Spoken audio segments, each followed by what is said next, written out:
बड़ा अफसोस होता है। मुख्यमंत्री के एक पद की गरिमा होती है और उनका एक बहुत बड़ा ऑफिस है, बहुत बड़ा विश्वास है, और पक्षपाती रवैया अगर उनका होगा, अगर वो नकारात्मक बातें रखेंगे और उनके दिल में जैसी उनके बयानबाजी होती है, ऐसा लगता है बहुत एक क्रोध है, एक अजीब सी करवाहट वो पाले हुए हैं। वरना कोई शासक नहीं चाहता कि मेरे क्षेत्र में तनाव हो, मेरे परिवार में तनाव हो, झगड़े हों। लेकिन जिस तरह की उनकी भाषा शैली है, वो धमकाना चाह रहे हैं, भड़काना चाह रहे हैं। और उनके शासन को भी आप देखो, इसे कहा जा सकता है कि लठमार शासन दिया है उन्होंने। हमें चाहिए संवेदनशील सरकार। इतनी समस्याएं उत्तर प्रदेश में, देश के सबसे पिछड़े राज्यों में गिनती होती है।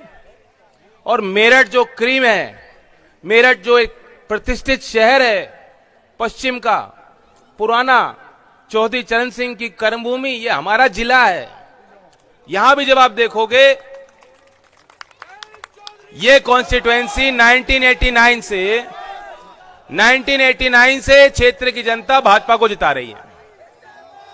और आज भाजपा की सरकार दिल्ली में भी है, यूपी में भी है। अब इन तक कोई बहाना नहीं है, अब कोई कारण नहीं है कि क्षेत्र का विकास नहीं हो पा रहा। अगर चौधरी चरण सिंह जी नहीं होते, अगर चौधरी अजीत सिंह जी ने यहां उद्योगों को बढ़ावा नहीं दिया होता, कृषि आधारित उद्योगों को, तो शायद आज वो स्थिति नहीं थी कि 2 या 3 या 4 या 5 बीघे का किसान भी आज अपने बच्चे को मेरठ में यूनिवर्सिटी में पढ़ा रहा है और उसने यहां एक मकान भी बना लिया। तो ये आपकी पहचान रही है। और आज वो समय आ गया कि उस पुरानी पहचान को, जैसे हनुमान जी भूल गए थे ताकत को, हम और आप भूल गए थे, लेकिन आज वो याद आ रही चीजें।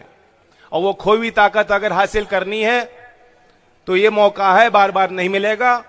सभी जातीय धर्म के लोग ऊपर उठकर, उनके अंदर नई चेतना जागी है। और उसका श्रेय जाता है किस तरह से किसान आंदोलन में आप सबने योगदान दिया।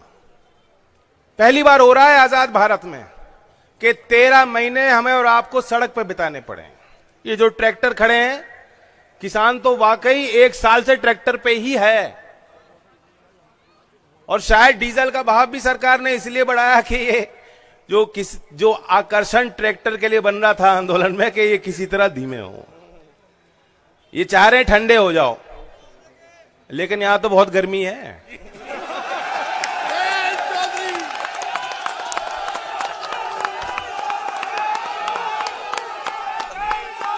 और वे तो उल जलूल बात कर रहे हैं कि ठंड कर देंगे, जिन्ना, पाकिस्तान पे गोला मारना है। ये कोई हमारे मुद्दे नहीं।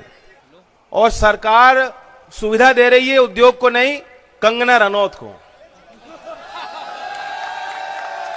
अगर योगी जी यहां के स्पोर्ट्स इंडस्ट्री के लीडर्स को अपने साथ बैठा के फोटो खिंचवाते तो मैं भी ताली बजाता, लेकिन उन्होंने कंगना रनौत को साथ बैठा के 1 डिस्ट्रिक्ट 1 प्रोडक्ट का एम्बेसडर बना के फोटो खिंचाई है।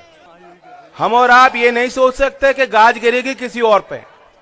गाज अगर आज हम नहीं बोलेंगे, अगर आज हम एकता नहीं दिखाएंगे, अगर आज हमसे किसी कमजोर और निहत्थे व्यक्ति की हम मदद नहीं करेंगे, कल गाज आप पे गिरनी है। बिजनौर से आपके पार्टी के चुनाव चिन्ह पे डॉक्टर नीरज चौधरी चुनाव लड़ रहे हैं। डॉक्टर नीरज चौधरी चुनाव लड़ रहे हैं और उन पे भी भारतीय जनता पार्टी के लोगों ने यह आरोप लगा दिया और एफआईआर दर्ज कर दी राष्ट्रद्रोह का, कि पाकिस्तान जिंदाबाद का नारा उनके कार्यक्रम में लिया जा रहा था। क्या लोकदल के कार्यक्रम में पाकिस्तान जिंदाबाद का नारा लिया जाएगा?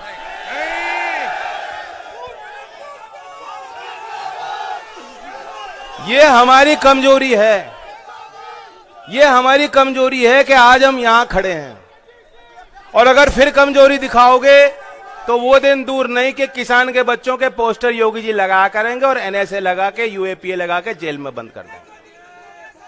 ये किसान ना होते, अगर ये क्षेत्र गर्म ना होता, तो ये देश आजाद होने वाला नहीं था। ये क्रांति की धरती मेरठ में कह रहा हूं।